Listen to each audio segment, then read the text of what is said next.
Hello everyone, welcome to Chetan Bharat Learning and welcome back to another lecture of Science and Technology. So today we are going to talk about Artificial Intelligence. It's an emerging field and a very interesting field. बहुत ज़्यादा interesting है, बहुत ज़्यादा नई है and full of possibilities है. और बहुत ज़्यादा interesting तो है ही है, क्योंकि Artificial Intelligence पता क्या है? आर्टिफिशियल इंटेलिजेंस जैसा नाम बताता है, जैसा कि एज द नेम सजेस्ट कि artificial intelligence is when machines are intelligent. Now machines are intelligent, इस डेफिनेशन को थोड़ा ब्रेकअप करने की जरूरत है. मशीन्स आर इंटेलिजेंट का मतलब क्या होगा? ठीक है, मशीन्स ऐसे तो आप वीडियो गेम खेलते हो, उसमें कंप्यूटर के साथ खेलते हो तो वो भी इंटेलिजेंट ही है. मशीन्स चेस भी खेल लेती हैं, ठीक है ना, चेस भी आप खेलते हो, गेम्स खेलते हो, बहुत सारी चीजें ऑटोमेटेड है, मशीन्स आपके काम कर रही हैं ऑटोमेटिकली. बट मशीन्स इंटेलिजेंट पता है हम कब कहते हैं? जब मशीन्स मिमिक ह्यूमन इंटेलिजेंस, जब मशीन्स ह्यूमन इंटेलिजेंस को मिमिक करती हैं, तब हम आर्टिफिशियल इंटेलिजेंस की फील्ड में चले जाते हैं. मशीन्स बहुत टाइम से हमारे साथ हैं, पर फिर भी ह्यूमन इंटरवेंशन की रिक्वायरमेंट है, क्योंकि ह्यूमन दिमाग थोड़ा अलग है. कई चीजों में ह्यूमन दिमाग लगाने की जरूरत होती है. पर अब हम ऐसे एरा में आ चुके हैं जहां मशीन्स ह्यूमंस की तरह दिमाग लगा सकती हैं, राइट? उस फील्ड को हम आर्टिफिशियल इंटेलिजेंस कहते हैं. ठीक है, तो आर्टिफिशियल इंटेलिजेंस बाय डेफिनेशन क्या होगा? आर्टिफिशियल इंटेलिजेंस बाय डेफिनेशन क्या बताता है? Artificial intelligence refers to simulation of human intelligence in machines that are programmed to think like humans, mimic their actions. Human beings जैसा सोचते हैं वैसे ही machines सोचें. जैसे फॉर एग्जाम्पल आप सोचो कि ह्यूमन बींग्स जो होते हैं वो गलतियों से सीखते भी हैं, राइट? मशीन्स जनरली गलतियां नहीं करती. अगर आपने उनमें एक सेट ऑफ इंस्ट्रक्शंस उन्हें दी हुई हैं तो मशीन्स वो इंस्ट्रक्शंस पक्का फॉलो करेंगी. बट अगर आप कोई खास सेट ऑफ इंस्ट्रक्शंस मशीन्स को ना दो, आप मशीन्स को खुला छोड़ दो, तो machine should also know how to learn from their mistakes. अपने पास से लर्न करना, मशीन्स को सीखना आना चाहिए, राइट? इसे हम मशीन लर्निंग या डीप लर्निंग भी कहते हैं. आर्टिफिशियल इंटेलिजेंस में यह चीज होती है. जैसे जैसे ह्यूमन बींग्स बिहेव करते हैं ना, ट्रायल एंड एरर से सीखते हैं, बात कर सकते हैं ह्यूमन बींग्स, बहुत सारी चीजों में इंटेलिजेंट बिहेवियर होता है ह्यूमन बींग्स का, वैसा ही मशीन्स कर सकें, उसे आर्टिफिशियल इंटेलिजेंस कहेंगे. जैसे आर्टिफिशियल इंटेलिजेंट मशीन कौन सी होगी, इसके लिए ना एक बहुत ही फेमस कोड ब्रेकर थे, उनके नाम पे एक मूवी भी आई थी, सिमुलेशन गेम या इमिटेशन गेम, राइट? वो यूके की यूएसए की मूवी थी द इमिटेशन गेम. उस टाइम पे एक इंसान हुए थे एलन ट्यूरिंग, जिन्होंने जर्मनी का इंक्रिप्शन कोड एनिग्मा ब्रेक कर दिया था, राइट? तो एलन ट्यूरिंग ने बोला था, एलन ट्यूरिंग ने बात करी थी आर्टिफिशियली इंटेलिजेंट मशीन्स या मशीन इंटेलिजेंस के बारे में बात करी थी ना. उन्होंने ना एक टेस्ट दिया था कि अगर आप जानना चाहते हो कि कोई मशीन इंटेलिजेंट है या नहीं है, तो उसके लिए ना ट्यूरिंग टेस्ट है. कोई भी मशीन इंटेलिजेंट है या नहीं है, एलन ट्यूरिंग कहते हैं कि ये टेस्ट करके देखो. जैसे कि वो टेस्ट पता क्या है? दो कमरे हैं, ठीक है, एक कमरे में एक इंसान बैठा है, दूसरे कमरे में एक मशीन बैठी है, ठीक है, मशीन है, और आप इन दोनों कमरों के बाहर हो और आपको नहीं पता कौन से कमरे में मशीन है, कौन से कमरे में इंसान है, ह्यूमन बीइंग है. अब आप ना इन दोनों कमरों में जो जो बैठे हैं उनसे बात कर रहे हो, ठीक है? आप मशीन से बात कर रहे हो, आपको नहीं पता आप मशीन से बात कर रहे हो, आप ह्यूमन से बात कर रहे हो, दोनों से बात कर रहे हो. अगर आप ये ना बता पाओ बात करने के बाद, वैसे तो मशीन से अगर आप बात करोगे आपको आइडिया लग जाएगा कि ये मशीन है, ये ह्यूमन बीइंग है, राइट? पर अगर आप बता ही ना पाओ, डिस्टिंग्विश ही ना कर पाओ, दोनों से बात करके देख ली पर आप नहीं बता सकते फॉर श्योर कि कौन से कमरे में मशीन बैठी है, कौन से कमरे में ह्यूमन बीइंग बैठा है, तो उस मशीन ने ह्यूमंस की तरह बिहेव करना सीख लिया है. वो मशीन अब आर्टिफिशियली इंटेलिजेंट हो चुकी है. ये एक हाइपोथेटिकल ट्यूरिंग टेस्ट था. आज तक ऐसी मशीन अच्छे से डेवलप नहीं हो पाई है जो बिल्कुल ह्यूमंस की तरह सोचे, पर फिर भी उस पे काम जोरों शोरों से चल रहा है, ठीक है? तो मिमिक ह्यूमन इंटेलिजेंस की बात हो रही है. The term may also be applied to any machine that exhibit traits associated with a human mind, such as learning and problem solving. Human beings problem solve करते हैं. Human beings अपनी past mistake से सीखते भी हैं. Human beings जैसे real life में चीजें encounter करते हैं तो उनसे सीखते भी हैं ना, right? Machines अगर ऐसा करना सीख जाए तो वो भी humans की तरह behave करेंगी. Now that branch of artificial intelligence जो machines को सिखाती हैं कि गलतियों से कैसे सीखना है, उसे हम machine learning कहते हैं. ठीक है, वैसे तो एक आर्टिफिशियली इंटेलिजेंट मशीन्स को ह्यूमंस की तरह बिहेव करना है, पर ह्यूमंस की इंटेलिजेंस में एक चीज है कि अपनी पास्ट से, अपनी हिस्ट्री से, अपनी गलतियों से सीखना है, राइट? दोबारा रिपीट नहीं करना। अगर वो मशीन में भी डाल दो तो आप मशीन को ह्यूमंस की तरह बना सकते हो। तो वो part of artificially intelligent machine जो उसे गलतियों से सीखना सिखाती है, उसे हम मशीन लर्निंग कहते हैं। सीखते हो आप। A subset of artificial intelligence is machine learning, which refers to the concept that computer programs can automatically learn from and adapt to new data without being assisted by humans. ठीक है, नए कोई problem आई, उससे सीख के आपने adapt कर लिया। अडेप्टेशन ही तो ह्यूमन बींग्स की इंटेलिजेंस का एक बहुत ही इंपॉर्टेंट अंग है, राइट? नाउ मशीन लर्निंग का ही एक एडवांस्ड वर्जन है deep learning. Deep learning techniques enable this automatic learning through the absorption of huge amounts of unstructured data, text, images, video वगैरह। Now इसका मतलब क्या है? मशीन लर्निंग तो सीख सकती है, गलतियों से, चीजों से, डेटा से सीख सकती है मशीन। नाउ दुनिया में जितना भी डेटा अवेलेबल है ना, वो अनस्ट्रक्चर्ड फॉर्म में है।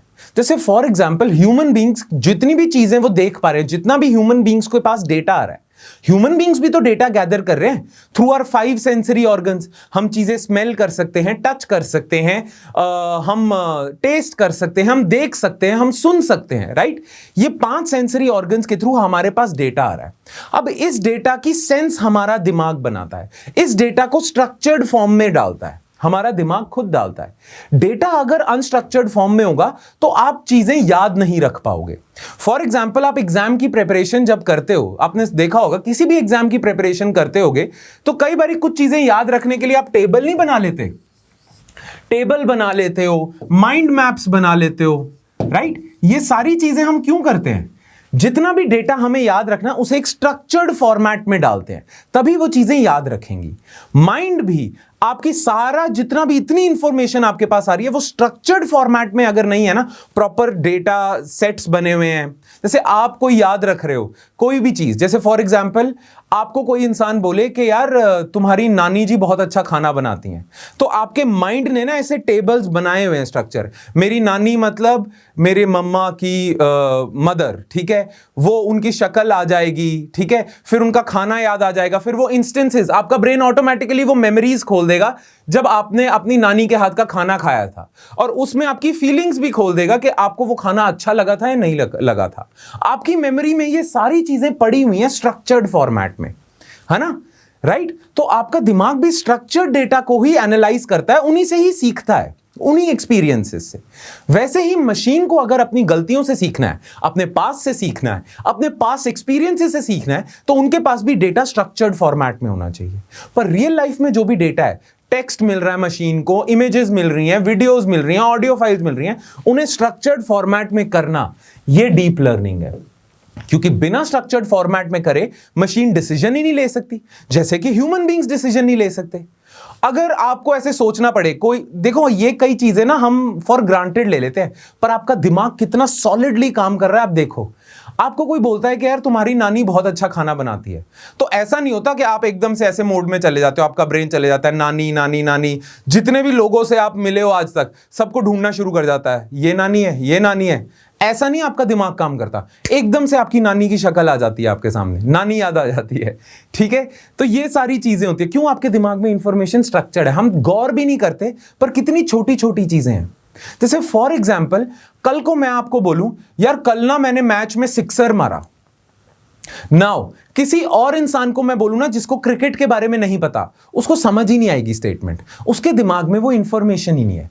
पर आपके दिमाग में इंफॉर्मेशन, आपका दिमाग कैसे कर रहा है? आपका दिमाग इस सेंटेंस को लेता है कि कल मैंने मैच में सिक्सर मारा, फिर वो देखता है मैच और सिक्सर, सिक्सर एक कौन से मैच में होता है, फिर वो देखता है आपने कौन से मैचेस देखे हुए हैं, क्रिकेट के देखे हैं, फुटबॉल के देखे हैं, फिर वो देखता है सिक्सर तो मैच में बनता है, मतलब क्रिकेट मैच में ही बनता है, और फिर वो सारी स्टेटमेंट की सेंस बना लेता है। ये मिली सेकेंड्स में हो जाता है। आपका दिमाग सारी मेमोरीज को आपकी यूज करके फटाफट एक बहुत ही सॉलिड कंप्यूटर की तरह आपको इस सेंटेंस का मीनिंग बता देता है, आपको पता भी नहीं चलता, आप सोचते भी नहीं हो इस चीज के बारे में कि माइंड ऐसे काम कर रहा है, राइट? आपका दिमाग बहुत सॉलिड तरीके से काम कर रहा है, और ये हमें पता है कब पता चला? जब हम खुद अपने दिमाग जैसी मशीन बनाना चाह रहे थे ना, तब हमने देखा कि दिमाग तो बहुत सॉलिड तरीके से काम करता है, क्योंकि हम बनाने जाएं ऐसी मशीन तो नहीं बनती, क्योंकि इतनी चीजें आपने देख रखी है, आपने इतने मैच देख रखे हैं, आपने इतने मैच के रूल्स देखे हुए हैं, क्या पता सिक्सर किसकी बात है, राइट? आप बास्केटबॉल कभी देखी भी नहीं, आपने कभी खेली भी नहीं, और कोई इंसान को बोले आपको यार कल ना 3 पॉइंटर लग गया, बस ऐसे बोल दिया, कल मुझसे ना 3 पॉइंटर लग गया। अब उसके लिए ब्रेन को काम करना पड़ेगा ना, 3 पॉइंटर कौन सी गेम में होता है, ये इंसान जो मुझे बोल रहा है ये कौन सी गेम खेलता है, ये कल शाम को गेम खेल रहा था या नहीं खेल रहा था, ये सारी चीजें एक छोटे से सेंटेंस में आपको मीनिंग समझाता है आप ही का दिमाग। इस छोटे से सेंटेंस से आपको इतनी इंफॉर्मेशन मिल गई, क्यों? क्योंकि दिमाग में सारी चीजें स्ट्रक्चर्ड फॉर्मेट में है, और ये मशीन लर्निंग और डीप लर्निंग के थ्रू होता है। क्लियर? आर्टिफिशियली इंटेलिजेंट मशीन आप तभी बना सकते हो जब ये सारी चीजें, डेटा इतना सारा है, उसे स्ट्रक्चर्ड फॉर्मेट में रखना है आपने। Clear?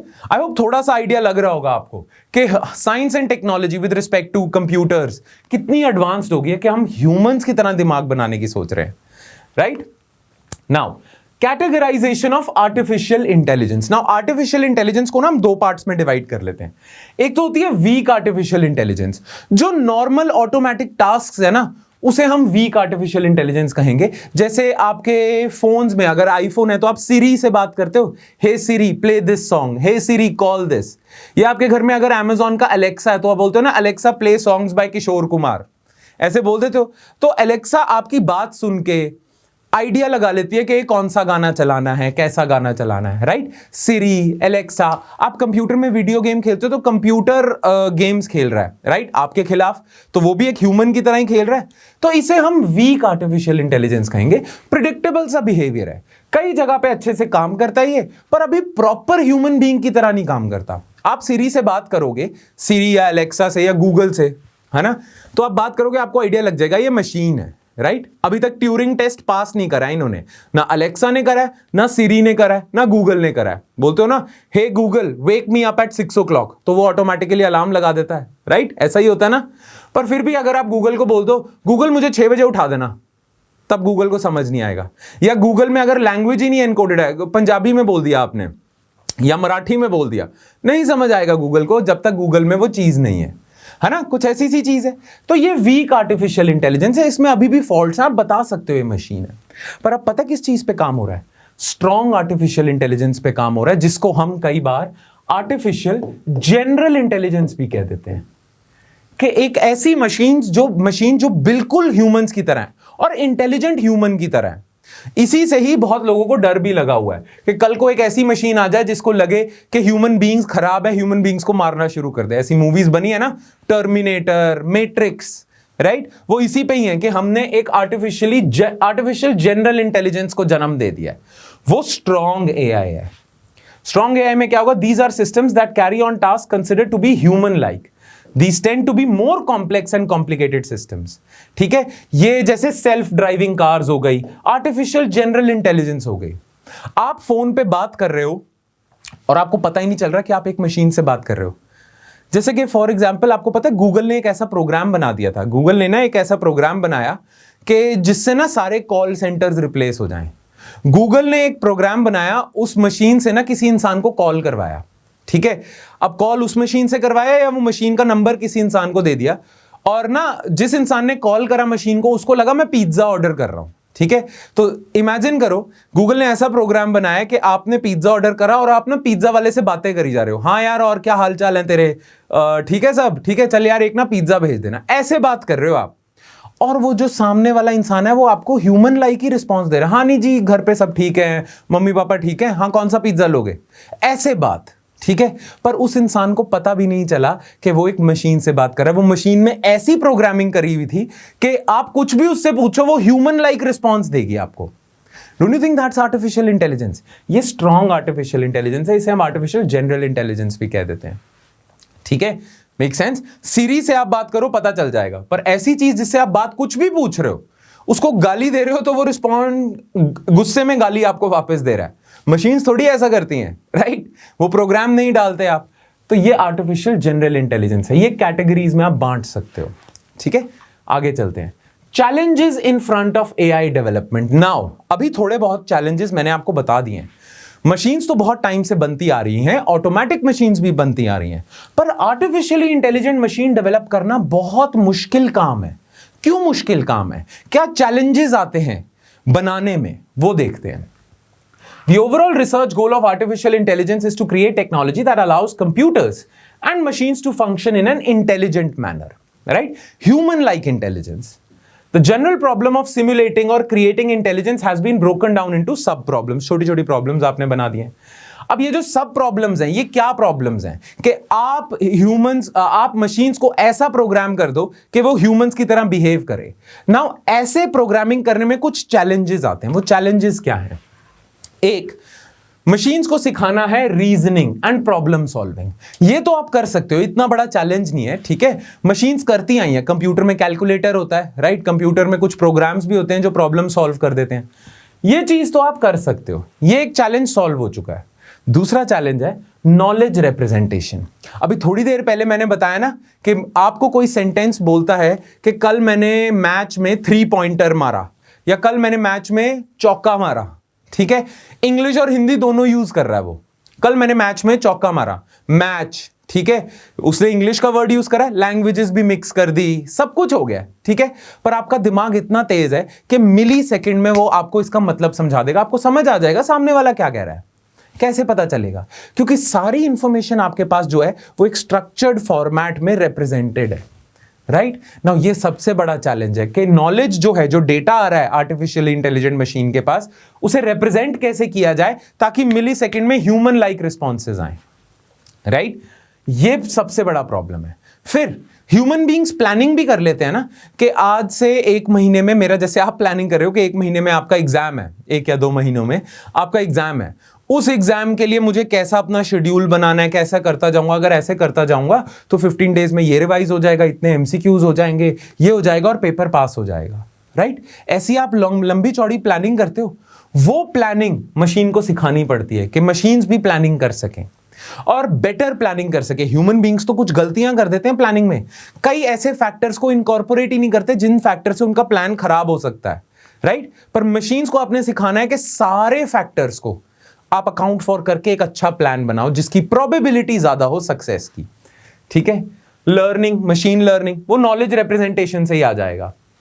Natural language processing, machines या तो इंग्लिश में आपकी बात समझेंगी, हिंदी अगर आपने डाल दी वो समझ जाएंगी, पर हिंदी के भी बहुत सारे एक्सेंट होते हैं, इंग्लिश के भी बहुत सारे एक्सेंट होते हैं, हिंदी के बहुत सारे डायलेक्ट्स भी तो है, भोजपुरी भी है, राजस्थानी भी है, खड़ी बोली भी है, हिंदुस्तानी बोली भी है, राइट? और फिर कई बारी कोई इंसान मिक्स भी कर देता है, एक्सेंट्स नहीं समझ आते कई बारी, पर आपका दिमाग इतना तेज है कि आप किसी और कंट्री का कोई इंसान, किसी और स्टेट का इंसान थोड़े अलग एक्सेंट में हिंदी बोल रहा है, फिर भी आपको समझ आ रही है। वर्ड की प्रोनाउंसिएशन अलग है, फिर भी आपको समझ आ रही है। दैट मीन्स आपका brain is designed for natural language processing, but to design a machine which is capable in natural language processing is a very difficult task. Even Siri या Google या Alexa find it very difficult to comprehend what you're saying.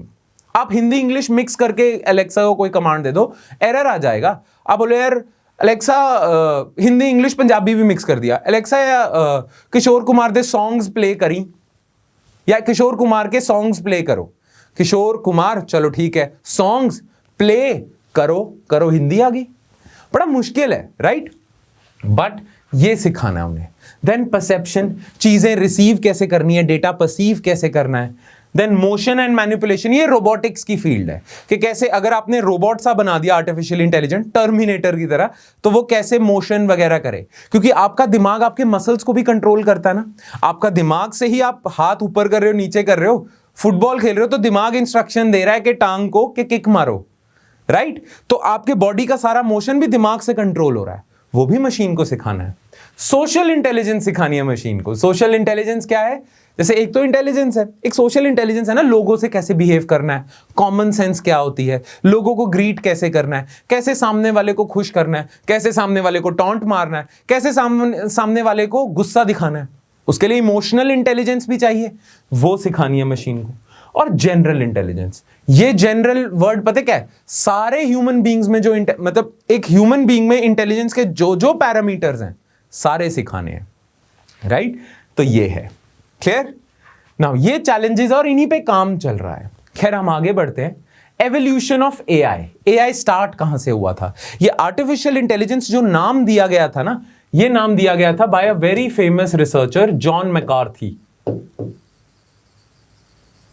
ठीक है, the field of AI research was born at a workshop at Dartmouth College in 1956 where the term artificial intelligence was coined by John McCarthy.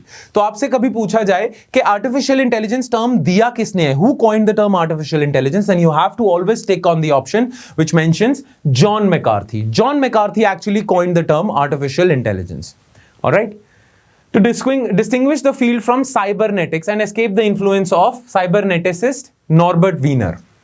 Now, पहले ना machines को intelligent करने के लिए आप एक और फील्ड में काम कर रहे थे जिसका नाम था साइबरनेटिक्स, पर वो ना रोबोटिक्स की फील्ड थी। साइबरनेटिक्स की फील्ड पता क्या है कि आपके बॉडी में नर्व्स हैं और ब्रेन आपका नर्वस सिस्टम को कंट्रोल करता है, राइट? तो ये नर्व्स कैसे काम करती हैं, क्योंकि हम चाह रहे हैं ना कि हम एक मशीन ह्यूमन लाइक बना दें, तो जैसे एक नर्व्स होती हैं आपकी बॉडी में, वो भी सिग्नल लेके जाती हैं, है ना? तो वैसे ही आप वायर्स लगा दोगे किसी मशीन में, वो भी सिग्नल लेके जाएंगी। तो ह्यूमन बॉडी में नर्व्स जैसे काम करती हैं, आप वैसे ही मशीन्स में डालने की कोशिश कर रहे थे, साइबरनेटिक्स की फील्ड। ठीक है, पर cybernetics is different from artificial intelligence, ऐसा मानना था जॉन मैकार्थी का, और वो चाहते थे कि साइबरनेटिक्स की फील्ड अलग हो आर्टिफिशियल इंटेलिजेंस से, इसीलिए ही क्रिएटेड अ सेपरेट टर्म। पहले artificial intelligence, cybernetics interchangeably use हो जाते थे। By the middle of 1960s, a research in the US was heavily funded by Department of Defense. ये तो हम कल भी कर चुके हैं, इंटरनेट बनाया डिपार्टमेंट ऑफ डिफेंस ने है, यूएसए का डिपार्टमेंट ऑफ डिफेंस, पेंटागन, बहुत हाई एंड रिसर्च करता है, टेक्नोलॉजी को वही लेके जाता है। And laboratories had been established around the world. AI founders were optimist about future. Herbert Simon उस टाइम के AI रिसर्चर थे, वो कहते थे machines will be capable within 20 years of doing any work a man can do. 1960s में उन्होंने ऐसा कहा था, पर 1980s तक ऐसी कोई मशीन आई नहीं थी, क्योंकि रिसर्च डिफिकल्ट है। हर्बर्ट साइमन को लग रहा था कि बहुत आसान काम है, पर हर्बर्ट साइमन इन प्रॉब्लम्स को शायद उस समय कॉम्प्रिहेंड नहीं कर पाए थे। खैर, ऑप्टिमिज्म था। फिर क्या हुआ था? 1990s and early 21st century AI began to be used for logistics management, data management, medical diagnosis, जैसे रोबोटिक सर्जरी होने लग गई, and other areas. The success was due to increasing computational powers. हाँ, धीरे धीरे ना 1990s तक आते आते जो आप चिप्स बनाते हो ना, कंप्यूटर चिप्स, वो बहुत एडवांस होने लगी, उनमें कंप्यूटेशनल पावर बहुत ज्यादा होने लगी। आपके फोन में जो आज कंप्यूटर है ना, वो अर्ली 2000 के प्रॉपर कंप्यूटर से भी ज्यादा एडवांस्ड है। आपके फोन में जो चिप है वो ज्यादा मेमोरी, ज्यादा रैम, ज्यादा बेटर है उसकी computational power as compare to some computer in 1990s।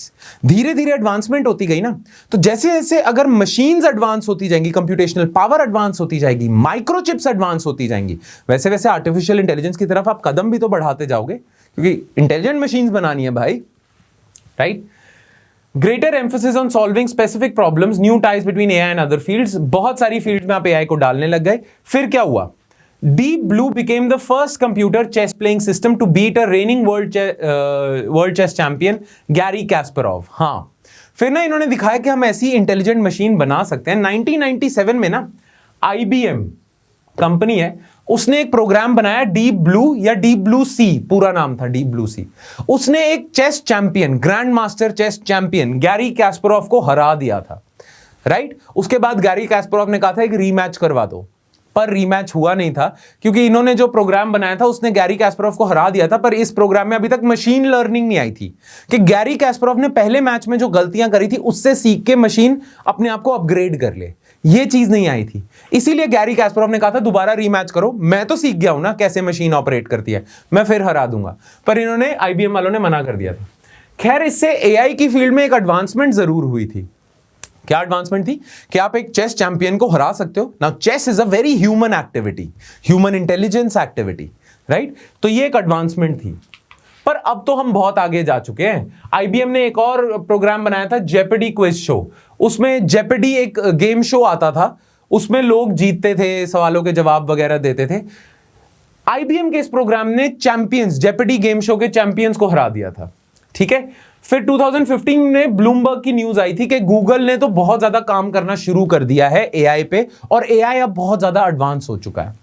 1920 में नेचुरल लैंग्वेज प्रोसेसिंग, जो बड़ा मुश्किल काम है, उसके लिए भी आपने एक सॉफ्टवेयर बना दिया जो नेचुरल लैंग्वेज प्रोसेसिंग अच्छे से सीख गया था।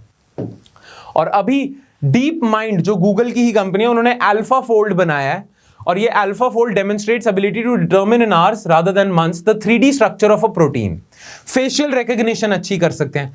आपका दिमाग आपको पता भी नहीं कितने सॉलिडली काम कर रहा है। जैसे फॉर एग्जाम्पल हम कई चीजें फॉर ग्रांटेड ले लेते हैं। जैसे आप किसी को देखते हो, आप कहते हो ना यार ये ना अपने पापा पे गया है, इसकी शक्ल पापा पे है, इसकी शक्ल मम्मी पे है। या आप किसी इंसान को 30 ईयर्स बाद मिलते हो, उसकी शक्ल काफी चेंज हो चुकी है, फिर भी आप देख के रिकॉग्नाइज कर लेते हो यार तू वो तो नहीं। क्यों? क्योंकि आपका दिमाग फेशियल रिकॉग्निशन अच्छे से कर सकता है, कुछ चीजें अच्छे से कर सकता है। वो अभी तक मशीन सीख नहीं पाई थी बिकॉज बहुत मुश्किल काम है, पर आईबीएम के डीप माइंड के इस अल्फा फोल्ड ने वो भी कर लिया। तो आर्टिफिशियल इंटेलिजेंस अब बहुत ज्यादा एडवांस स्टेज में है। आप देखोगे आने वाले समय में शायद डॉक्टर्स के काम मशीन्स कर देंगी, लॉयर्स के काम कॉन्ट्रैक्ट बनाना, ये सब करना जो ह्यूमन इंटेलिजेंस जिसमें कर रही है चाहिए वो मशीन्स करना शुरू कर देंगी। एआई इतने एडवांस स्टेज पे जा चुका है। ठीक है, नाउ एआई की एप्लीकेशंस क्या है? बहुत सारी एप्लीकेशंस है, आप खुद भी पढ़ सकते हो। जैसे इंडिया के केस की भी एप्लीकेशन है, जैसे अभी गूगल बना रहा है self driving cars. Self driving cars आ रही हैं, ठीक है, बन ही चुकी हैं। Self driving trucks, self driving jets, ठीक है। और एग्रीकल्चर में एनालाइज करना सॉइल की क्या टाइप है, एग्रीकल्चर में एप्लीकेशंस है, हेल्थ केयर में एप्लीकेशंस हैं एआई की, ठीक है, कि किसी इंसान के सिम्टम्स देख के, उसकी मेडिकल हिस्ट्री देख के प्रॉपर डायग्नोसिस करके ट्रीटमेंट बता दे, डॉक्टर की जरूरत ही नहीं। ऐसे काम आते जा रहे हैं, ठीक है। तो बहुत सारी एप्लीकेशंस है, आप पढ़ लेना खुद। क्लियर? ड्रोन्स आ गए हैं, एआई वेपन्स आ चुके हैं, ठीक है, artificially intelligent weapons, drones, jets वगैरह, ये सारी चीजें एआई की एप्लीकेशंस है। इन्हें बस पढ़ लेना क्योंकि इमर्जिंग फील्ड है ना, ऑलमोस्ट सारी चीजें एआई की एप्लीकेशन हो सकती है। जो जो चीजें ह्यूमंस कर रहे हैं ना, सब आर्टिफिशियल इंटेलिजेंस की एप्लीकेशंस है, कुछ भी हो सकता है क्योंकि इमर्जिंग फील्ड है, राइट। वही चीज है सोशल मीडिया साइट्स में, दो इससे प्रॉब्लम्स भी आ रही हैं।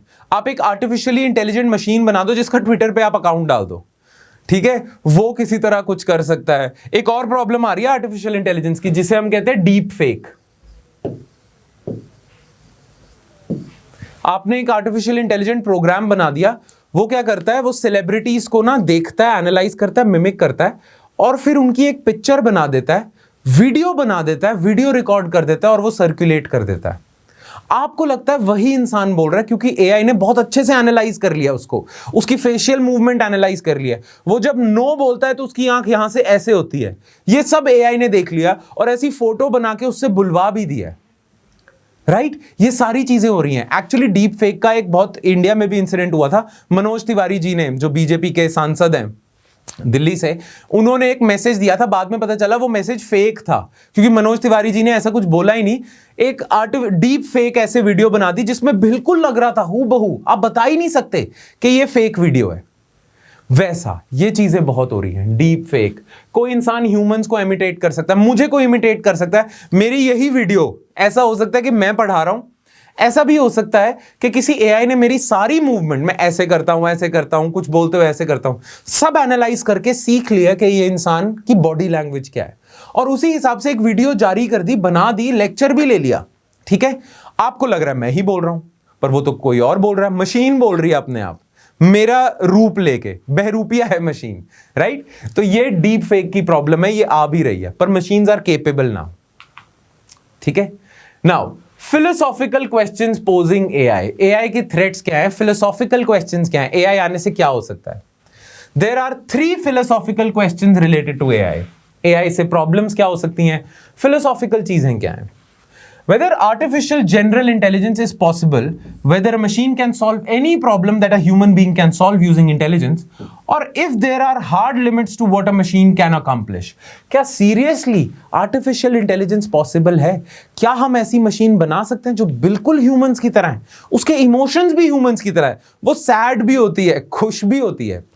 आर्टिफिशियल जनरल इंटेलिजेंस का मतलब यही है, खुशी भी है, दुख भी है, गुस्सा भी है, बिल्कुल ह्यूमंस की तरह बिहेव कर रही है। क्या ऐसा पॉसिबल है? क्योंकि अगर ऐसा पॉसिबल है तो हम तो भगवान हो गए, भगवान ने हमें बनाया, हमने ह्यूमन से ज्यादा सुपीरियर चीज बना दी, तो हम तो भगवान से भी ऊपर हो गए। ऐसा पॉसिबल है? क्या आप मशीन्स में इमोशंस डाल सकते हो? क्या आप मशीन्स में कॉन्शियसनेस डाल सकते हो? इसे हम कहते हैं, जिन लिविंग बीइंग्स में कॉन्शियसनेस होती है ना, उन्हें हम कहते हैं सेंटिएंट बीइंग्स, जो कॉन्शियस हैं अपने बारे में, उन्हें अपने एग्जिस्ट होने का एहसास है। ह्यूमन बीइंग्स को तो है, तो क्या सेंटिएंट एआई बना सकते हो? वेदर इंटेलिजेंट, दूसरा question, machines are dangerous, how humans can ensure that machines behave ethically and that they are used ethically. जैसे बड़ा वो क्वेश्चन है, बहुत सारे जो जैसे स्टीफन हॉकिंग थे, इलॉन मस्क थे, ये लोग पता है कहते थे, अभी भी कहते हैं, स्टीफन हॉकिंग तो डेथ हो चुकी है उनकी, कि अगर आपने आर्टिफिशियल जनरल इंटेलिजेंस बना दी ना, और जो कि आप बना सकते हो जिस पाथ पे आप चल रहे हो, तो ऐसा होगा किसी दिन वही artificial general intelligence machines shall be a threat to human civilisation या ह्यूमन बीइंग्स। मशीन्स ही ह्यूमन बीइंग्स को डिस्ट्रॉय कर देंगी। आप अपना ही एक वो अपनी ग्रेव डिग कर रहे हो। ये थ्रेट्स भी हैं। कैसे हैं? मतलब कई लोगों ने इस पे लॉजिकल वो भी बनाए हुए हैं सीन्स, कि लॉजिकली मशीन्स जो है ना वो ह्यूमन बीइंग्स को डिस्ट्रॉय ही करेंगी। ये कैसे बनाया हुआ है? जैसे ये सबसे बड़ा क्वेश्चन है, क्या मशीन्स ह्यूमंस को ही डिस्ट्रॉय कर देंगी? अगर आपने ऐसी तगड़ी मशीन बना दी जिसे गुस्सा भी आता है, जो सोच भी सकता है, अपने फायदे के बारे में भी सोच सकता है, क्या ऐसे आपने बना दी तो ह्यूमन बीइंग्स गए? कुछ लोगों ने इस पे प्रॉपर रिसर्च करी और उन्होंने ना एक लॉजिकल स्ट्रक्चर बनाया और उनकी कंक्लूजन है कि हाँ ऐसा हो सकता है। कैसे हो सकता है? बड़ा लॉजिकल सा चीज पता है क्या है? आपके इंटरेस्ट के लिए ही बता रहा हूं। लेट्स सपोज क्या होता है कि आप ना एक human like artificial intelligent machine बना देते हो ना। ह्यूमन बीइंग्स कोई चीज सीखते पता कैसे हैं? आप छोटे भी थे, आप जब छोटे थे आप चीजें कैसे सीखते थे? देखो, जो भी चीज आप करते थे, एक आपको पता चलता था उससे फायदा होगा, एक आपको पता चलता था उससे आपको नुकसान होगा, तो थ्रेट है। ठीक है, जैसे बचपन में आपने कैसे सीखा कि आग के पास नहीं जाना, एक बारी गए तो एकदम से वो लगा, या पेरेंट्स ने डांट दिया, आप आग के पास जा रहे थे, पेरेंट्स ने डांट दिया, आपको लगा यार ये बुरी चीज है, और कोई चीज करने से आपको अच्छा लगता है तो आपको रिवॉर्ड मिला। इन्हीं चीजों से आप सीखते जा रहे थे। Don't you think? कोई भी चीज आप सीख कैसे रहे थे? यार ये करने से अच्छा होता है तो ये करो। अभी भी आप ऐसे ही सीखते हो ऑलमोस्ट, कि यार भागने से फिटनेस बढ़ती है, रिवॉर्ड मिलता है, भागना चाहिए। यार जंक फूड खाने से अच्छा लगता है, हाँ सेहत खराब होती है पर अच्छा भी लगता है। तो अब आपके ऊपर है, क्या आपको टेस्ट ज्यादा मैटर करता है, फिटनेस ज्यादा मैटर करती है? आपके लिए रिवॉर्ड ज्यादा अच्छा कौन सा है? अगर आपके लिए रिवॉर्ड, बेटर रिवॉर्ड आपके लिए टेस्ट है तो आप खाना खाते जाओगे जंक फूड, अगर फिटनेस है तो वो चूज करोगे। तो रिवॉर्ड और थ्रेट, या रिवॉर्ड और नेगेटिव कॉन्सिक्वेंसेस के बेस पे ही आप सब कुछ सीखते हो, आप एज ह्यूमन बीइंग्स, और बचपन से ऐसे ही सीखते आ रहे हो। कोई काम करने से डांट पड़ती है तो आप पेरेंट्स के सामने तो उससे दूर रहते हो, कोई काम करने से अच्छा लगता है और पेरेंट्स की भी शाबाशी मिलती है तो वो करते हो। रिवॉर्ड और थ्रेट, या रिवॉर्ड और नेगेटिव कॉन्सिक्वेंसेस से ही ह्यूमन बीइंग्स सारी चीजें सीखते हैं। ह्यूमन बीइंग्स सीखते हैं। तो अगर मशीन को सिखाना है, मशीन लर्निंग करनी है, तो भी आपको कुछ ऐसा सही सिस्टम बनाना पड़ेगा। नाउ लेट्स सपोज आपने एक ना ह्यूमन लाइक मशीन बना दी और आपने पता क्या कर दिया उसको सिखाने के लिए, जब भी वो कोई अच्छा काम करेगा आप ये रिवॉर्ड का बटन दबा दोगे। तो उस मशीन में आपने ऐसे प्रोग्राम कर दिया, मशीन को आपने ये प्रोग्राम ऐसे कर दिया कि जब भी ये रिवॉर्ड का बटन प्रेस होएगा ना तो अच्छी बात है, तो मशीन्स अच्छा फील करेगी। उसी के अंदर ऐसे प्रोग्राम कर दिया, और जब भी वो कोई चीज गलत कर रहा है तो आप ये थ्रेट का बटन प्रेस कर दोगे। ये आपका ग्रीन बटन है, ये रेड बटन है, लेट्स सपोज, ठीक है। तो आप मशीन्स को ऐसे ट्रेन कर रहे हो क्योंकि वो ह्यूमन लाइक है। अभी तो नई नई मशीन आई है, उसे ट्रेन करोगे तो मशीन कुछ भी चीज करेगी, आप रिवॉर्ड और थ्रेट का बटन प्रेस करोगे और मशीन उसी हिसाब से सीखती जाएगी, जैसा एक ह्यूमन बीइंग सीखता है, राइट। और धीरे धीरे वो अच्छे से सीख जाएगी ना। मशीन ना आपने बहुत ही इंटेलिजेंट बनाई है, मशीन में अच्छी खासी चिप्स भी लगाई हैं, माइक्रो चिप्स लगाई हैं, उसकी कंप्यूटेशनल पावर भी है। मशीन थोड़े टाइम में ये अंदाजा लगा लेगी कि यार अगर ये रिवॉर्ड का बटन दबता है तो मुझे अच्छा लगता है, थ्रेट का बटन दबता है तो मुझे बुरा लगता है, तो बेस्ट मेरे लिए क्या है कि रिवॉर्ड का बटन दबता जाए, ठीक है। पर ये जो सामने इंसान है ये रिवॉर्ड का बटन तभी दबाता है जब मैं कुछ इसके मुताबिक काम करता हूं, राइट। मशीन को ऐसा लगेगा, ठीक है। और जब मैं अपनी मर्जी करता हूं तो ये थ्रेट का बटन दबा देता है। थ्रेट के बटन से मुझे बहुत तकलीफ होती है, मशीन के अंदर ये प्रोग्राम्ड है। नाउ मशीन देखती है कि रिवॉर्ड तो मेरे हाथ में नहीं है, वो तो ये सामने इंसान देगा, पर ये जो थ्रेट है, ये इंसान दबाता है इस बटन को। मुझे कभी भी नेगेटिव चीज फेस ही ना करनी पड़े अगर ये इंसान ये बटन ना प्रेस करे। ऐसा मशीन फटाफट सोच लेगी। फिर मशीन सोचेगी कि ऐसी कौन सी सिचुएशन हो सकती है कि ये बटन कभी प्रेस ही ना हो, मैं कुछ मर्जी करूं ये बटन कभी प्रेस ना हो। ऐसी तभी सिचुएशन हो सकती है अगर ये इंसान मर ही जाए। ये इंसान अगर मर जाएगा तो थ्रेट का बटन दबाने वाला कोई नहीं है। हाँ, रिवॉर्ड का भी कोई नहीं होगा, पर थ्रेट तो कभी नहीं मेरे को फेस करना पड़ेगा, या नेगेटिव चीज कभी फेस नहीं करनी पड़ेगी। तो अगर ये इंसान मर जाता है तो ये बटन प्रेस करने वाला कोई नहीं है, मैं बच गया, कभी नहीं होगा। मशीन सोच रही है। फिर मशीन सोचती है कि यार पर ये इंसान नहीं, इसका बेटा आ जाएगा, इसके रिश्तेदार आ जाएंगे, इसके दोस्त आ जाएंगे, वो थ्रेट का बटन दबा देंगे, ये वो रेड बटन दबा देंगे। तो अगर ये सारे ही मर जाएं, सारी ह्यूमन सिविलाइजेशन ही मर जाए, तो मुझे कभी नेगेटिव रेड बटन दबाने वाला कोई होगा ही नहीं। तो क्यों ना सारी इस चीज को मार दें, क्योंकि मेरे लिए तो बेटर यही है। डोंट यू थिंक फटाफट कैसे एस्केलेट कर गया। अभी तो वो आई है मशीन, धीरे धीरे वो एस्केलेट करती जाएगी कि जब तक ह्यूमन है मुझे नुकसान होता जाएगा। अगर ह्यूमन लाइक मशीन आ गई, राइट, यही मूवी में भी दिखाया, टर्मिनेटर में भी यही दिखाया, मैट्रिक्स में भी यही दिखाया कि machines now perceive humans as threat, and that's why they in Matrix they try to control humans, in Terminator they try to destroy humans, right. ऐसा ही होता है। तो ये एक फिलोसॉफिकल क्वेश्चन है कि क्या ये हमारे लिए काम करेंगे, हम पे राज करेंगे, क्योंकि पावर तो होगी इनके पास। खैर, third, whether machine can have mind, consciousness. हम बात करते हैं ना, हमारी कॉन्शियसनेस, हमारी आत्मा, हमारे सोल, हमारे इमोशंस, क्या मशीन में ये सारी चीजें डाल सकते हो? डाल दोगे तो भाई यू आर प्लेइंग गॉड। ठीक है, चलो, risks of artificial intelligence. Artificial intelligence से रिलेटेड रिस्क्स क्या क्या हैं? बहुत सारे रिस्क हो सकते हैं। The immediate risk of job loss due to automation. अगर कोई मशीन आ गई जो लॉयर्स का काम कर लेगी तो लॉयर जॉबलेस हो जाएंगे। अगर कोई मशीन आ गई जो डॉक्टर्स का काम करेगी तो डॉक्टर जॉबलेस हो गए। और आजकल ऐसी मशीन्स तो आने लग गई हैं जो ऑटोमेटिक काम करती जाएं। तो बहुत सारे लोग जो नॉर्मल टास्क कर रहे थे उनका काम तो मशीन ने ले ही लिया। तो जॉब लॉस एक है। Privacy, security and the risk of deep fakes. Deep fake की तो हमने बात कर ली है। प्लस मशीन को इंटेलिजेंट बनाने के लिए आप डेटा शेयर करोगे। डेटा कहां से आएगा? डेटा आप सबका ही डेटा आएगा ना, आपकी प्राइवेसी ब्रीच नहीं होगी, ये एक रिस्क है। AI bias and widening socio economic inequality, ये इसी से रिलेटेड है। जैसे जैसे मशीन्स को आप काम पे लगाते जाओगे आपको लगेगा ह्यूमन से ज्यादा प्रोडक्टिव तो मशीन्स हैं, तो ह्यूमंस को रखना ही नहीं चाहिए। कंपनीज ऐसा सोचेंगे कि आर्टिफिशियल इंटेलिजेंस रखो, ह्यूमंस तो बहुत इनएफिशिएंट है। धीरे धीरे आप सारी चीजें एआई पे करने लग जाओगे, इसे हम कहेंगे एआई बायस, और धीरे धीरे सोशो इकोनॉमिक इनइक्वालिटी वाइड होती जाएगी, राइट। Then autonomous weapons and potential AI arms race, ये डिफेंस में भी इसकी एप्लीकेशंस हैं। Risks from an AI super intelligence, जो मैंने अभी बात करी है, एआई सुपर इंटेलिजेंस, रेड और ग्रीन बटन वाली, वो भी एक रिस्क है, वाजिब रिस्क है और पॉसिबल हो सकता है, पर इससे हम एआई को रोक नहीं सकते, राइट। एक रिस्क के बारे में तो ये भी बोल रहे हैं कि जॉब लॉस बहुत होगा, जैसे जैसे मशीन्स आ जाएंगी सारे काम करेंगी, जॉब लॉस हो जाएगा। नाउ इस थ्योरी को पता क्या कहते हैं? ये जो सेंटिमेंट है ना कि मशीन्स के आने से ह्यूमन बीइंग्स जॉबलेस हो जाएंगे, ये आज की नहीं है, ये पिछले 200 साल से चल रहा है। जब से इंडस्ट्रियल रेवोल्यूशन आई है ना, तब से ये चल रहा है। इसको पता क्या कहते हैं, इस फिलॉसफी को? लडिज्म। क्योंकि इंडस्ट्रियल रेवोल्यूशन के टाइम पे एक इंसान हुए थे इंग्लैंड में, जनरल नेड लड। उन्होंने कहा था कि जैसे जैसे मशीन्स आती जा रही है ना, स्पिनिंग जेनी, वीविंग की मशीन्स आती जा रही हैं, पहले ह्यूमन बीइंग्स कपड़े बनाते थे सिलाई कढ़ाई करके, अब मशीन्स ये काम करती जा रही है, ह्यूमन बीइंग्स जॉबलेस होते जा रहे हैं। तो ये जनरल नेड लड ने ना राइट्स स्टार्ट कराए थे, मशीन्स तोड़ देते थे फैक्ट्रीज में जाके। तो इनके थ्रू एक फिलॉसफी आई, लडिज्म। लडिज्म फिलॉसफी क्या कहती है कि मशीन्स जैसे जैसे आएंगी, ह्यूमन जैसे जैसे नई नई मशीन्स आती जाएंगी, ह्यूमन बीइंग्स जॉबलेस होते जाएंगे, ह्यूमन बीइंग्स दुखी होते जाएंगे। तो मशीन्स ह्यूमन बीइंग्स को दुखी करने का जरिया है।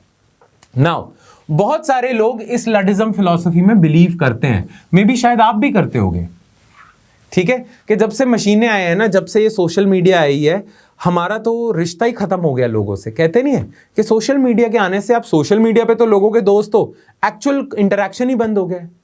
4 लोग एक कमरे में बैठे होते हैं, सारे एक दूसरे के अपने अपने फोन्स में होते हैं, एक दूसरे से बात ही नहीं कर रहे। मशीन ने काम खराब करा है, मशीन ने जॉबलेस करा है। ये जो लडाइट फिलॉसफी है ना, वो ये कहती है कि मशीन के आने से ह्यूमन बींग्स का नुकसान होगा, जॉबलेसनेस होगी। पर इसको काउंटर करने वाले लोग पता है क्या कहते हैं? कहते हैं यार आज की थोड़ी मशीन्स आई हैं, मशीन्स तो कब से आती जाई हैं। मशीन्स जब आती हैं कुछ जॉब ले जाती हैं, पर नई जॉब्स क्रिएट भी करती हैं। जैसे एक जमाना था कि 100-150 साल पहले एक इंसान का काम पता है क्या होता था? कि पूरे गली में जाना और सबके घर में खटखटाना है कि सुबह होगी। ये जॉब थी उसकी। जब तक इलेक्ट्रिसिटी नहीं आई थी, एक इंसान की जॉब थी कि जो भी स्ट्रीट लाइट्स लगी हैं उनमें आग लगानी है, लैंटर्न्स जलानी है, वो उसकी जॉब थी। जब इलेक्ट्रिक बल्ब आ गया उसकी जॉब तो चलेगी, बिल्कुल मशीन के आने से उसकी जॉब चलेगी। पर जब इलेक्ट्रिक बल्ब आया नई जॉब्स भी तो क्रिएट हुई, फैक्ट्रीज लगी जिनमें बल्ब मैन्युफैक्चर होता है, वहां जॉब लग गई। जब कंप्यूटर इंडिया में आ रहा था ना, राजीव गांधी इंट्रोड्यूस कर रहे थे, तो बहुत सारे पॉलिटिशियंस अपोज कर रहे थे कि इंडिया में कंप्यूटर ना लेके आओ, लोग जॉबलेस हो जाएंगे, कंप्यूटर सबकी जॉब ले जाएगा। पर कंप्यूटर आने से इंडिया में एक आईटी इंडस्ट्री बनी, इंफोसिस बनी, वहां कितने लोगों को जॉब्स मिली। कई जॉब्स गई, कंप्यूटर ने कई जॉब्स लेके गया कंप्यूटर, पर कई जॉब्स क्रिएट भी तो करके गया, राइट? तो जो एंटी लडाइट होते हैं वो कहते हैं ना, कोई भी चीज जब आएगी डिसरप्टिव होगी, कुछ जॉब्स लेके जाएगी, कुछ नई जॉब्स क्रिएट करेगी, उसे क्रिएटिव डिस्ट्रक्शन भी कहते हैं। इकोनॉमी में इकोनॉमी का स्ट्रक्चर चेंज हो गया, क्रिएटिव डिस्ट्रक्शन हो रही है। ये क्रिएटिव डिस्ट्रक्शन वाले कहते हैं डिस्ट्रक्शन हो रही है पर कुछ क्रिएट करने के लिए हो रही है, ये एंटी लडाइट है। पर कुछ लडाइट होते हैं जो कहते हैं नहीं ऐसा होगा ना। अभी तक ना फिलॉसफी की इस डिबेट में इनकी जीत हो रही थी। ये कह रहे थे हाँ जब भी मशीन्स आई हैं कुछ हुआ है, पर एआई आने के बाद इनका पलड़ा भारी होता जा रहा है, क्योंकि ये कह रहे हैं कि आज तक जितनी भी मशीन्स आई हैं वो ठीक थी, उन्होंने कुछ जॉब्स हटाई, कुछ देके गई जॉब्स, कोई प्रॉब्लम नहीं। पर एआई इज फंडामेंटली डिफरेंट, क्योंकि आर्टिफिशियल इंटेलिजेंस तो ह्यूमंस को ही रिप्लेस कर रहा है, उनके दिमाग को ही रिप्लेस कर रहा है। किसी भी मशीन ने अभी तक डॉक्टर्स का काम रिप्लेस नहीं किया, किसी भी मशीन ने अभी तक लॉयर्स का काम रिप्लेस नहीं करा, किसी भी मशीन ने अभी तक साइंटिस्ट का काम रिप्लेस नहीं करा। पर अभी आपने देखा थोड़ी देर पहले गूगल ने एक ऐसा प्रोग्राम बना दिया, डीप माइंड ने अल्फाफोल्ड ऐसे बना दिया जिसने प्रोटीन को एनालाइज भी कर लिया। साइंटिस्ट करते हैं एक प्रोटीन को एनालाइज, डीप माइंड ने कर लिया अल्फाफोल्ड ने। तो साइंटिस्ट का काम किसी ने अभी तक छीना नहीं था, ठीक है। पर अब लडाइट्स फेमस होते जा रहे हैं कि आर्टिफिशियल इंटेलिजेंस अलग है, आज तक की इन्वेंशन से सबसे अलग है। आर्टिफिशियल इंटेलिजेंस ज्यादा जॉब्स लेके जाएगा। पर अभी भी कुछ लोग हैं, नीति आयोग जैसे इंडिया का नीति आयोग है, उसने कहा नहीं हमें आर्टिफिशियल इंटेलिजेंस पे काम करते रहना चाहिए, because it will create more jobs than it will destroy. हमारे जो गवर्नमेंट है वो इसमें मान रही है, पर बहुत लोग इसमें भी मान रहे हैं। यही डिबेट है, यही क्वेश्चन है, तभी यही रिस्क में हमने इंक्लूड करा इसे। क्लियर? ठीक है, चलो आगे बढ़ते हैं। India and artificial intelligence. Now India की क्या फिलॉसफी है, इंडिया ने क्या क्या काम करा आर्टिफिशियल इंटेलिजेंस पे। According to a Canada-based company's report, Global AI Report 2019, India stood at the 9th position in terms of the number of AI specialists working in the field.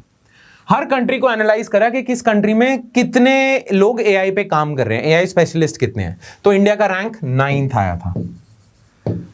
Top पे था US, पर आपको पता है China second पे है। और बहुत सारे लोग कहते हैं कि एआई में चाइना शायद यूएस को भी ओवरटेक कर देगा। चाइना में बहुत रिसर्च हो रही है एआई को लेके, आप ही का पड़ोसी है पर आपसे बहुत आगे है नई टेक्नोलॉजी में। The top ranked countries in this report have many academic institutes with programs on AI. अच्छा, ये कंट्रीज आगे क्यों कर रही हैं? बिकॉज इनकी यूनिवर्सिटीज, इनके एजुकेशनल प्रोग्राम्स, इनकी एजुकेशन सिस्टम ओवरऑल एआई सिखा रही है अपने स्टूडेंट्स को, जिससे एआई के स्पेशलिस्ट बन रहे हैं। इंडिया इसी वजह से पीछे रह गया क्योंकि इंडिया की ज्यादातर यूनिवर्सिटीज एआई का कोर्स नहीं कराती, right? They have therefore much greater number of people skilled to do research in the field. India, on the contrary, lacks the opportunities in the formal education in data science, but is slowly trying to encourage the adoption of AI in the education institutes. India को ये problem पता चल गई है कि may be हमारे education system की problem है, तभी हम 9th रैंक पे हैं। तो इंडिया ने कुछ स्टेप्स लिए हैं एजुकेशन के लिए। Educational programmes by India to promote AI. एक तो सीबीएसई ने एआई का एक सब्जेक्ट डाल दिया 9th क्लास में, जिसमें 9th क्लास के स्टूडेंट्स को बेसिक्स ऑफ एआई बताए जाएंगे। Then IIT Hyderabad has launched a full-fledged Bachelor of Technology BTech program in AI. तो होता है ना BTech in Computer Science, BTech in Mechanical Engineering, IIT Hyderabad ने, ट्रिपल आईआईटी हैदराबाद है, सॉरी है ट्रिपल आईआईटी, इन्होंने बीटेक का प्रोग्राम निकाला है एआई में, ठीक है। Triple IIT Hyderabad is another educational institute that introduce popular executive programs on AI and machine learning and blockchain and नई नई टेक्नोलॉजीज, जिनको हम करेंगे बिग डेटा, मशीन, आपका ब्लॉकचेन वगैरह। डिफेंस फोर्सेस, ये तो एजुकेशनल हो गया, और इंडिया क्या कर रहा है? Defence forces of India are now venturing into products and technologies which will aid defence measures using AI and technologies. अच्छा, सिर्फ इंडिया के डिफेंस फोर्सेस नहीं कर रहे, इंडिया के कॉर्पोरेट्स भी काम कर रहे हैं। एजुकेशनल इंस्टीट्यूट भी आप बनाओ जो एआई प्रोफेशनल्स बनाए, कंपनीज काम करें, डिफेंस काम करें, तो India can become a AI power house. NITI Aayog का एक पेपर आया था, उसने कहा था इंडिया में पोटेंशियल तो है पावर हाउस बनने का, एआई पावर हाउस का, पर इंडिया को कुछ स्टेप्स लेने पड़ेंगे। तो वो यही स्टेप्स हैं काफी हद तक, ठीक है। There are many startups in the country which are doing great work in image analytics, data analytics, predictive intelligence वगैरह. It is estimated that AI will add $957 billion to India's GDP by the year 2035, boosting India's annual growth by 1.3 percent points. ठीक है, 957 billion almost 1 trillion हो गया, और आपको तो पता है हम $5 ट्रिलियन इकोनॉमी बनना चाह रहे हैं, है ना? तो 1 ट्रिलियन की बहुत महत्वता है, राइट? तो इतना एआई आपकी जीडीपी में ऐड करेगा by 2035 if India takes the right steps, India makes all the right noises, ठीक है। चलो, steps taken by India to boost. NITI Aayog ने कुछ करा है 2018-19 के बजट में। The government mandated NITI Aayog to establish the national program on AI with a view to guiding research and development in new and emerging technologies. NITI Aayog then adopted a three-pronged approach undertaking exploratory proof of concept, ठीक है। नीति आयोग ने ये steps लिए हैं। एक और चीज, नीति आयोग ने 2019 में एक ना पेपर सर्कुलेट करा था, रिसर्च पेपर नहीं, एक नोट पब्लिश करा था जिसका नाम था Airavat, artificial intelligence research analytics and knowledge assimilation platform. ये बनाया था एरावत, एक प्लेटफॉर्म था जिसपे लोग अपनी इन इमर्जिंग टेक्नोलॉजी की फील्ड्स के बारे में रिसर्च कर सकते हैं, right? The note circulated by Niti Aayog proposes that the government should pump in rupees 7,500 crore rupees over 3 years, as well as set up a high-level task force that oversees the rollout and implementation of AI. मतलब क्या है? नीति आयोग ने कहा अगले 3 साल के लिए गवर्नमेंट ऑफ इंडिया को 7,500 करोड़ स्पेंड करने पड़ेंगे, क्लोज टू $1 बिलियन गवर्नमेंट को लगाने पड़ेंगे ऑन एआई रिसर्च। इस एरावत पेपर ने कहा था, ठीक है। बाकी ये और एप्लीकेशंस है, इंडिया में क्या स्टेप्स लिए हैं, हेल्थ केयर के लिए स्टेप लिए हैं।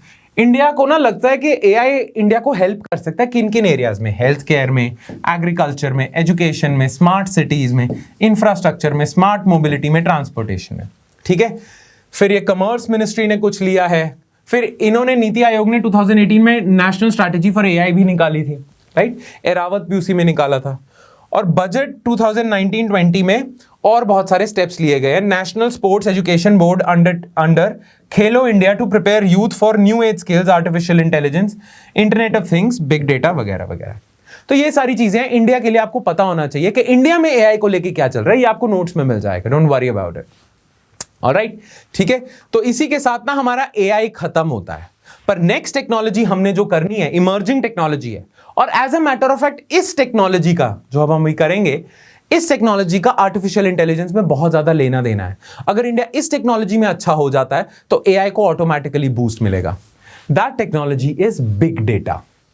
और अगर बिग डेटा और एआई में महारत हो जाए तो आप एक और टेक्नोलॉजी है इंटरनेट ऑफ थिंग्स, उसमें भी महारत हासिल कर सकते हो, और ये नया वर्ल्ड इंडिया में इंट्रोड्यूस हो जाएगा। पर बिग डेटा क्या है, एआई, इंटरनेट ऑफ थिंग्स क्या है, ये हम करेंगे कल के लेक्चर में, ऑलराइट। आज का लेक्चर वो सोली फोकस्ड ऑन आर्टिफिशियल इंटेलिजेंस, ठीक है। फिर कल के लेक्चर में हम big data, internet of things और बहुत सारी टेक्नोलॉजीज हैं, क्लाउड कंप्यूटिंग, और हमने अभी मोबाइल जनरेशंस भी करनी है, मोबाइल फोन की generation 1G 2G 3G 4G वगैरह, राइट। तो और बहुत सारी इमर्जिंग टेक्नोलॉजीज, 5G क्या है, इंटरनेट ऑफ थिंग्स क्या है, ऑगमेंटेड रियलिटी क्या है, बिग डेटा क्या है, ये हम कल करेंगे, alright. So that's it from my side, guys. I hope you liked today's lecture and I hope you enjoyed certain aspects of artificial intelligence. I hope it kindled an interest in you for artificial intelligence. Nonetheless, I hope you got everything in this lecture. In any case, I'm Raghav. I'm signing off. Thank you. Hi. अगर आपको ये lecture पसंद आया तो हमारे channel को subscribe कीजिए, और अगर आप यूपीएससी 2021 के प्रीलिम्स के लिए सीरियस हैं तो हमारा क्रैश कोर्स जरूर ज्वाइन कीजिए। कोर्स की डिटेल्स आपको हमारी वेबसाइट, जिसका लिंक डिस्क्रिप्शन सेक्शन में होगा, उस पर मिल जाएंगी। नहीं तो आप हमें कॉल कर सकते हैं नीचे दिए गए नंबर पर।